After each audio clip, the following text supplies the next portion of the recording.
In this video, we're going to be looking at arguments for the existence of God.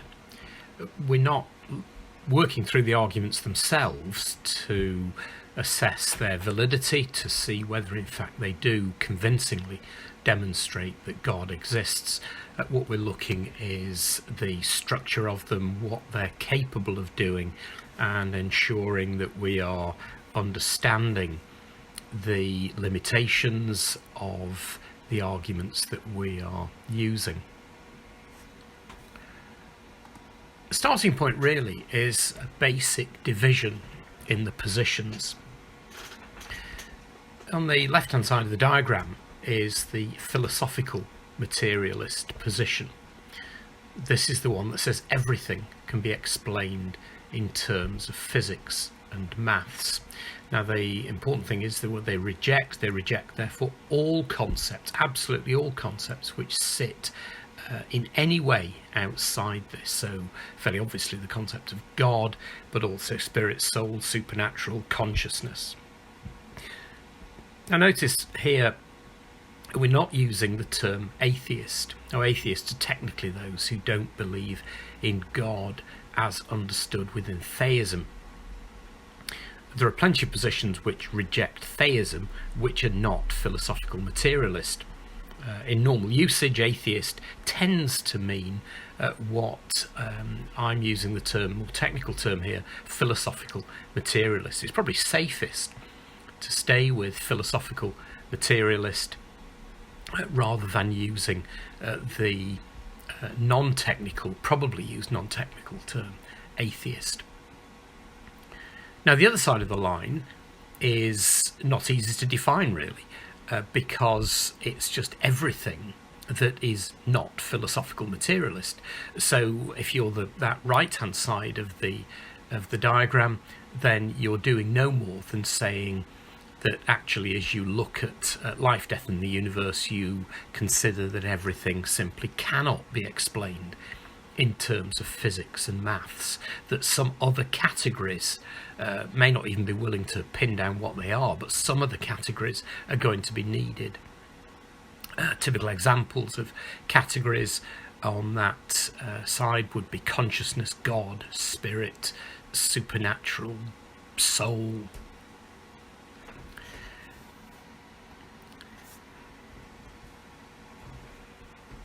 Looking at some of the arguments then for the existence of God and having a look at what they're actually achieving. Now, say for example arguments that relate to first cause or designer of some form. Now, if those arguments succeed, they do no more than simply put the discussion onto that right hand side of the diagram. They're doing no more than rejecting the philosophical materialist position. The left-hand side of the diagram, the philosophical materialist position, is incredibly simple and straightforward. The right-hand side of the diagram is definitely not. So all you've done with those first cause designer arguments is just simply get onto the right-hand side of the diagram. What's required then is discussion, exploration, investigation, to explore then between different options on the right hand side of the diagram. Some standard easily labelled options on that right hand side of the diagram are theism, deism, pantheism. Now, they're not the same thing, they're opposed to each other, and other issues which would then be discussed potentially within each of those three would be the concepts of miracles, prayer, spiritual experience. It's also important to see these arguments for the existence of God operating in different stages. And so step one might be that it's decided that there's a plausible argument, the argument stands up, that the philosophical materialist position just doesn't match the evidence. It's less plausible than there being some reason for the existence of the universe beyond the maths and physics of what we normally think of as the physical. So you've got onto the right-hand side of the diagram. Say, for example, then that you move on and you're then exploring a range of arguments to end up with the conclusion that the God of classical theism is the most plausible hypothesis. Now, the most important element here is to look at what happens if step 2 in fact fails. So say, for example, you use the problem of evil. You look at the problem of evil and you say, actually, no, the God of classical theism just isn't plausible. That doesn't stand up to the evidence. Therefore, the problem of evil fatally damages arguments for the God of classical theism. Now, very importantly, that doesn't put you to the left-hand side of the diagram into the philosophical materialist position. All it does is it potentially just simply moves you back into step 1 to say, okay, so philosophical materialist is not plausible. Let's now explore other options to see what might be.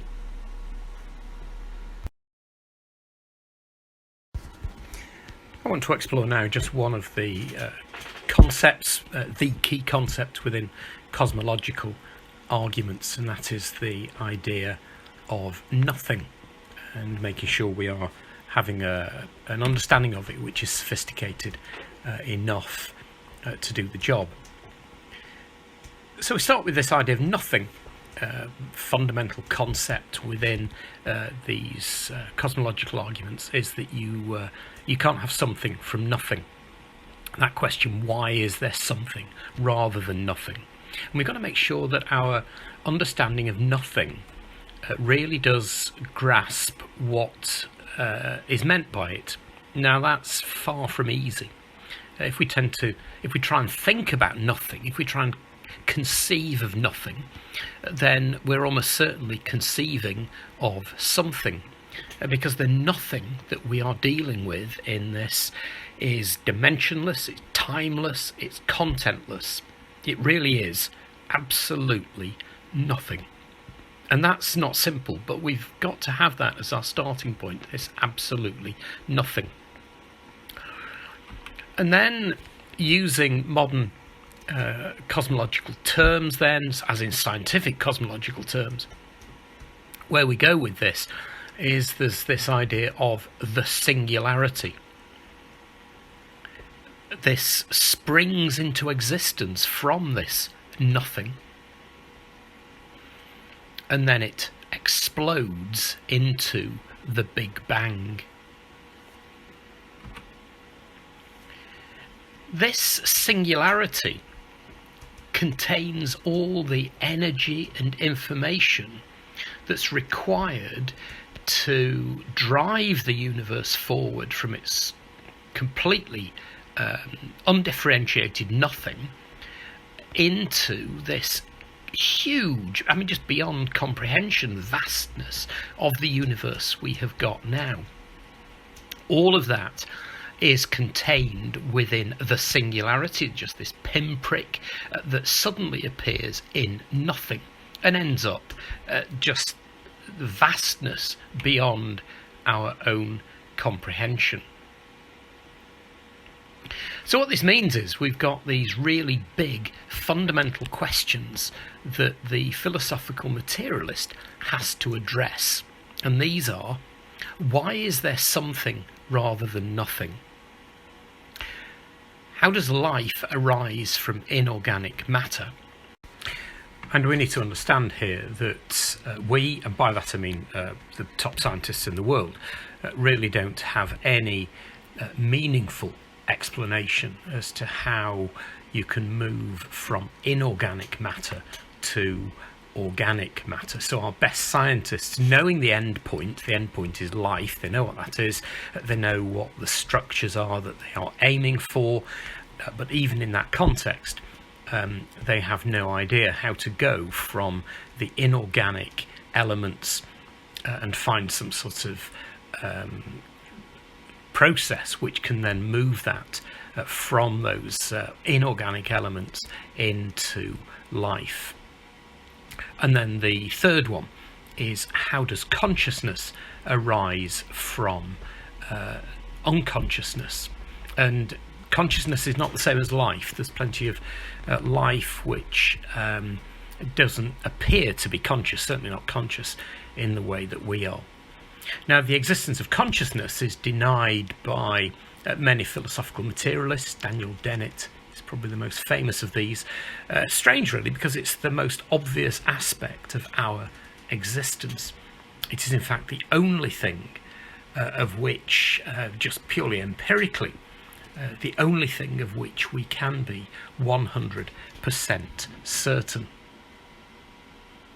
And so as we look at these big questions then, it can be understood, these three can be understood in terms of the philosophical materialist essentially saying, give me three free miracles: the existence of something, life, and consciousness, and then they can, without any reference to anything outside of maths and physics, explain the rest. So going back to that absolutely fundamental question, why is there something rather than nothing? Just bear in mind that the Big Bang is not an answer to that question.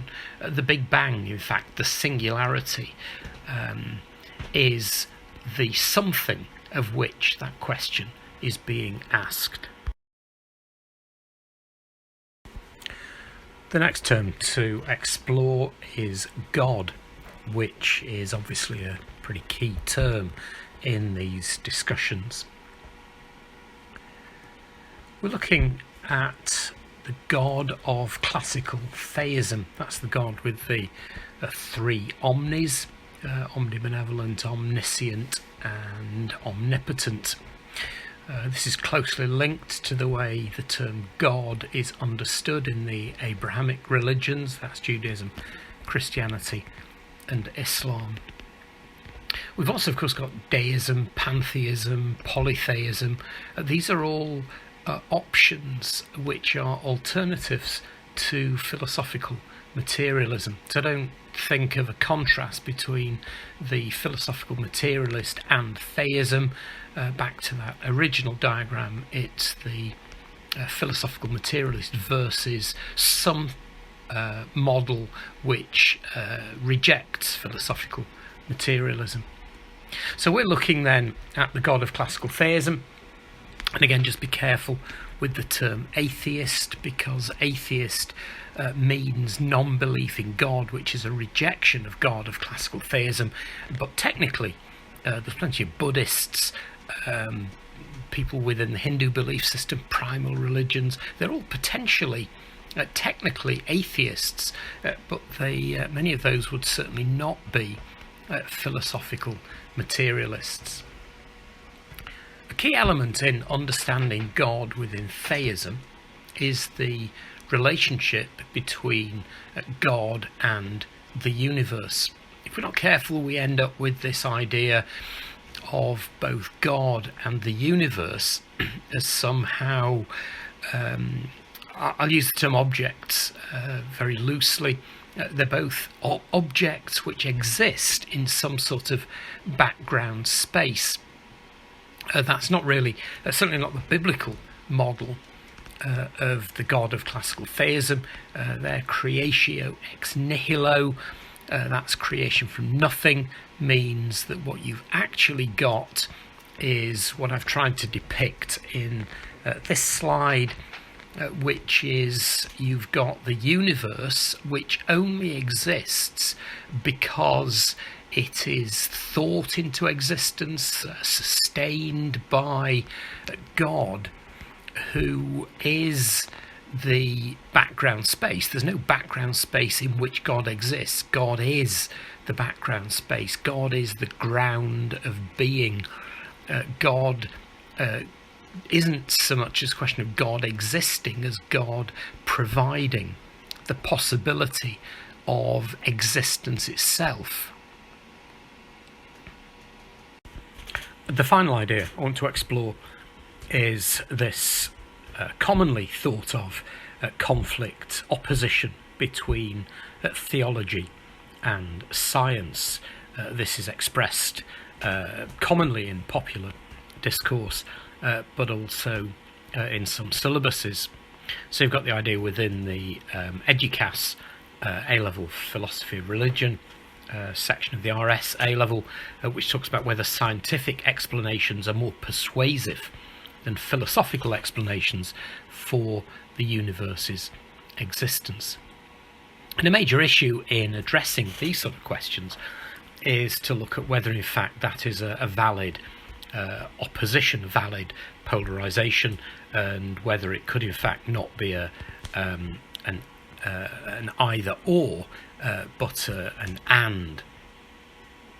And so when a theist talks about God creating the universe ex nihilo, there's nothing at all within that which is inherently opposed to modern cosmology, which says that the universe started with the Big Bang. And so theology, philosophy, there would be answering why questions, and then the scientific method points the answers to how. Now, fairly obviously, there are some let's look at within the Christian tradition, what would often be called the fundamentalists, the sort of seven-day creation, literal Genesis 1 section of the Christian church, who might find that there's a conflict, but there's large sections of the Christian church which would see these as completely and utterly coherent, without any conflict whatsoever, because the Bible doesn't seem to give any indication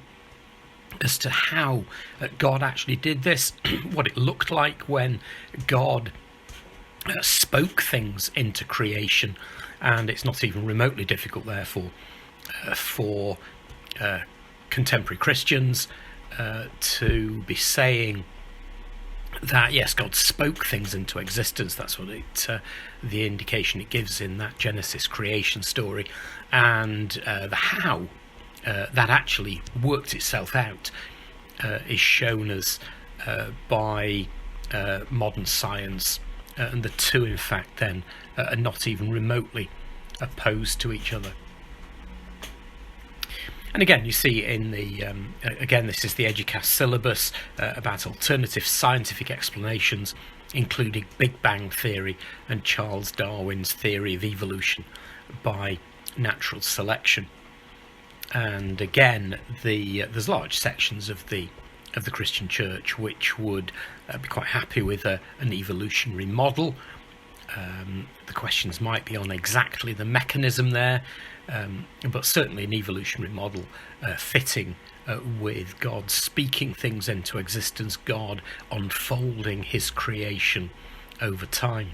So it's very important in addressing this that there's not